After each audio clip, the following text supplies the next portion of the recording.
Kikiyama has got to have an award for being the most mysterious yet influential game developer. I mean, seriously, look at all these games that clearly draw inspiration from Yume Nikki.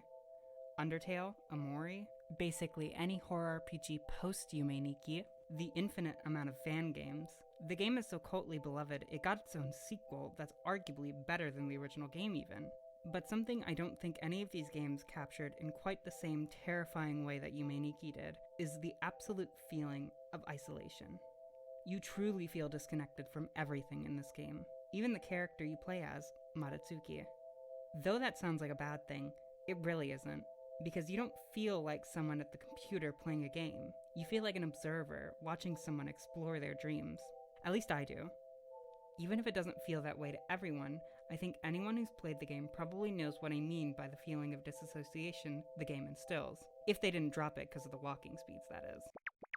Some may argue the fact that because there is a sort of narrative in play, it breaks that isolation, but to me, I don't even believe there is a narrative. At least, not in the way people think. To me, Yume Nikki is just a museum of Kikiyama's design, and if anything, the narrative is more so of Kikiyama's character, not Madotsuki's. There's someone who's fascinated with Aztec designs, someone who likes designing really weird creatures, someone who loves NES-era RPGs, if they're even one person at all. To me, the whole game is simply a window. Get it? Because Madotsuki roughly translates to window. Hee-hee-ho. And not these theories of Madotsuki's traumatized past. Not that it isn't interesting to think of in that way. It's just not how I interpret the game. In my interpretation, it seems what Kikiyama felt the most at the time was isolated. And I think they expressed this feeling so beautifully in the game, with everything that makes up the isolation cascading in this beautiful, lonesome orchestra. I think there's 4 fundamentals that make the isolation in this game so effective. Map design, or lack thereof, music, what the f*** even is this game, and Madotsuki herself. I want to look at all these aspects individually to see what makes them all work together to create the most unnerving yet sometimes most mesmerizing feeling of isolation I've ever experienced in any medium. So let us take a deeper look into the hauntingly beautiful isolation of Yume Nikki.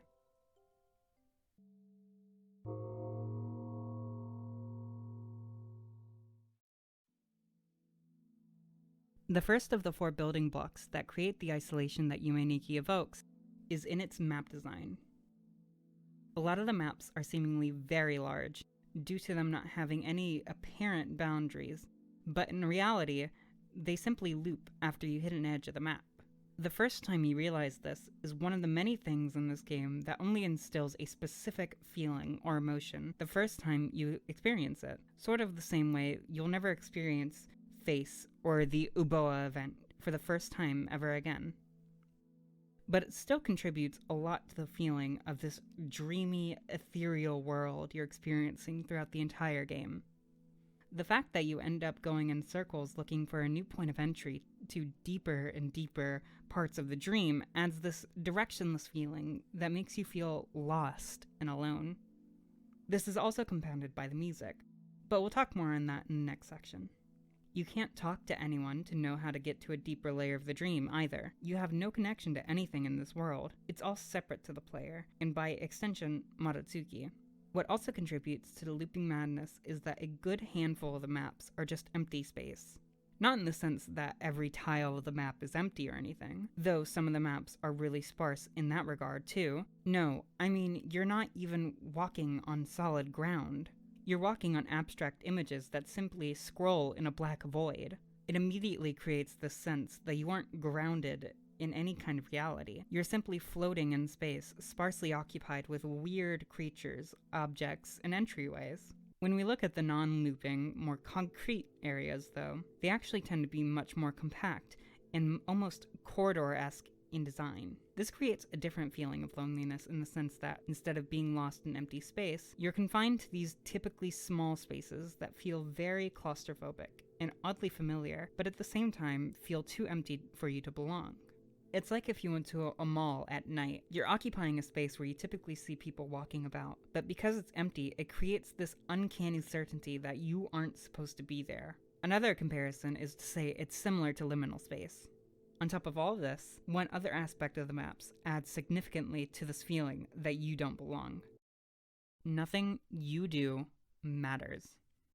Specifically, it doesn't matter what happens to you, what you do to wandering creatures, or even where you go. Nothing in the world changes. If you kill a creature, it stays dead while you're still in the map, but the moment you leave, it's back alive and well.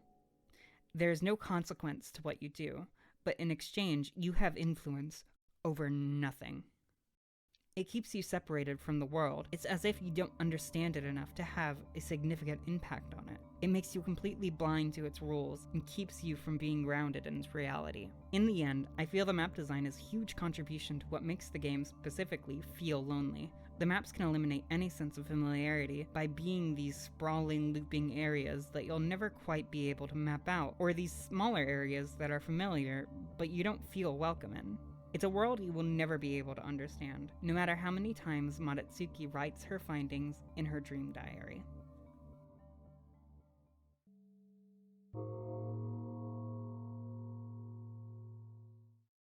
To me, one of the most important aspects of a game is sound, specifically a game's soundtrack. If games didn't have soundtracks, then most all games would be as isolating as Yume Nikki. Now, Yume Nikki I think would still be isolating if it didn't have music, but it wouldn't feel the same. What music adds to the isolation of Yume Nikki is the ability to give that isolation different context and levity.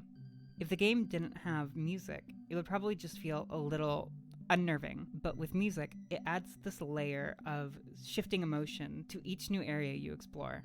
One area can feel mysterious and almost whimsical, but it still won't let you shake that isolating feeling, while another area can be terrifying because of the music alone. I'll give an example of what I mean. Watch me explore the Pink Sea for a second.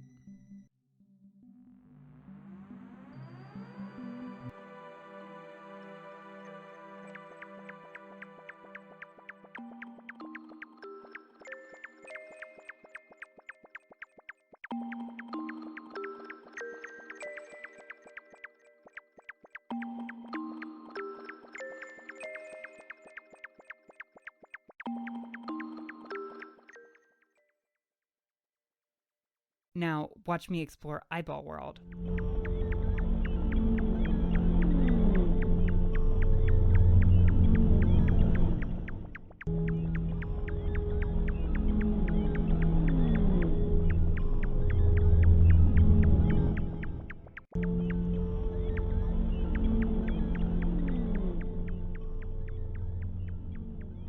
The Pink Sea sets this enchanting, almost calming tone with its music, but Eyeball World creates this harsh, unwelcoming tone. Everything in this world is mysterious, but it's the music that sells you on what to feel about these mysteries. On top of this, a very interesting aspect of the music is that every song is basically a 5-second loop. I think only ever 10 seconds max, with the exclusion of the Famicom world. It really adds to the maddening feeling I referred to in the map session, and at the same time, the fact that the songs are so short helps keep it exclusively in the background. There are so many tracks in the game that set very specific moods, but my favorite, aside from one I'll get into later, is the Barracks. It sounds like this.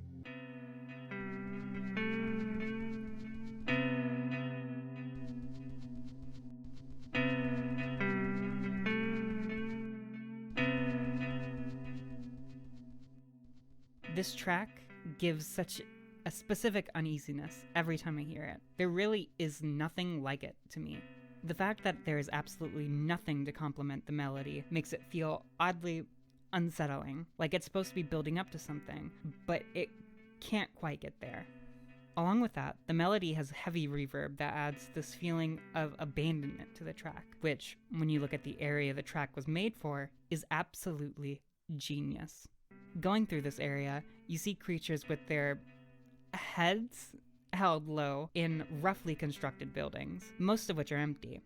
Everything is gray and feels only like a temporary location to live in before it's abandoned for where they need to go next. On its own, the map feels lonely, but with the music, it feels dreadfully sad.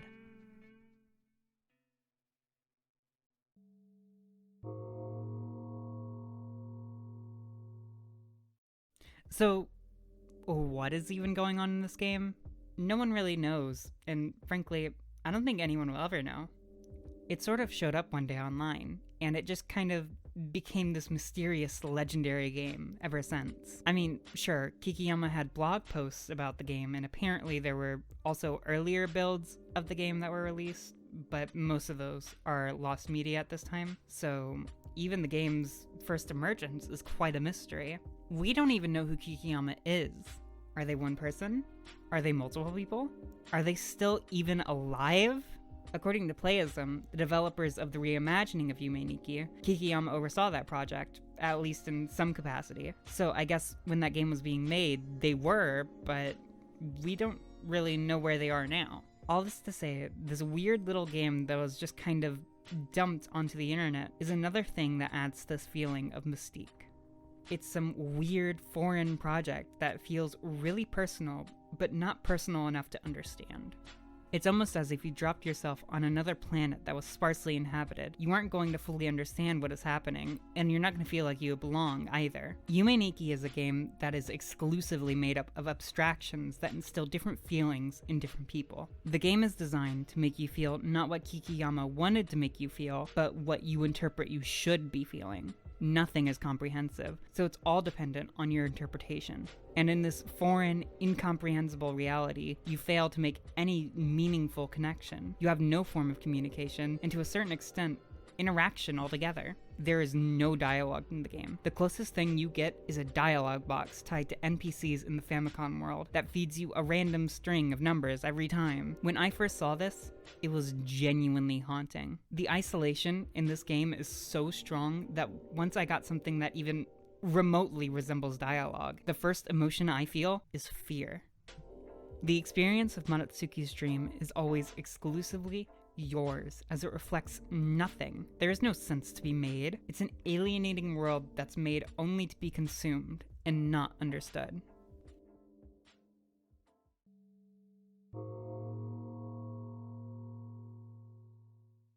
Originally, I had planned to have Madotsuki be the first thing I talked about, but her impact on the experience is so significant that I felt it appropriate to talk about her last. So, why is Madotsuki such a significant aspect to the Yume Nikki experience? Is it because it's her dream? Is it because she's the window into this world? Yes and no. Her presence is significant because she's the window into this world, but more importantly, she's not a vessel into the world. Madotsuki is not a character we are meant to project onto. She may be a silent protagonist, but we are not meant to fill her big ol' red boots. She is absolutely separate from us, and the only bearing we actually have over her is her movement and some minor actions. But those actions have no weight anyway, since nothing in the world ever changes, as I had mentioned before. We have absolutely no idea what Madotsuki is ever feeling, and we have no bearing over what to make her feel. She is a stagnant character completely. And yet, even though she has no apparent feeling, we do have a semblance of character through a single animation that defined her forever. This is the only thing that has ever specifically defined any character in Madotsuki. She is a hikikomori, a shut-in, and this is extremely important, as if her dream really is a look into her specifically and not Kikiyama, which many seem to believe, then that explains everything I've been talking about up to this point. She feels like she doesn't belong anywhere. She can't exist around people. It's not something that makes sense to her. She feels completely foreign to everyone else. The world is a dizzyingly confusing place to her, so she stays confined to her room. Some other things to note about Madotsuki is that there's not really anything to know about Madotsuki. That one bit of interaction with a door concretely separates you from Madotsuki as a character. So you can't even find connection or relation in your window to this strange world.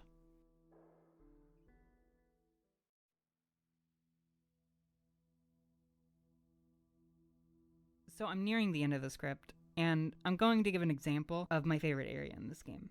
If you are remotely interested at all in playing this game after watching up to this point, I highly recommend to stop watching the video. If you are leaving, thank you so much for watching my video. It means the world to me, yada yada. You the best. Mwah. Okay, so I'm going to play the prepared clip of this area now.